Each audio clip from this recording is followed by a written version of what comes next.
One last thing. Sometimes when you put the bowl on, which is here, and you have a little vent tube, all right, it's kind of tricky to get it to go on with the floats. Sometimes you have to drop the floats down like this in order to get the vent tube, which is right there, right here, this vent tube. Oh, it fell out. Oh well, I'll fix that. To go in between your floats and to get it to seat right. They're all like that. Some going easy, some going harder. But just be careful. Wrestle the carburetor up and down like this very carefully and see if you can move the floats to where you can get the vent tube to go between them.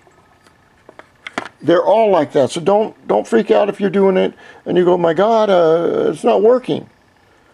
Just be very careful. If it came off, it'll go back on. But do it very, very carefully. All right. I'm going to put it all back together. Thank you.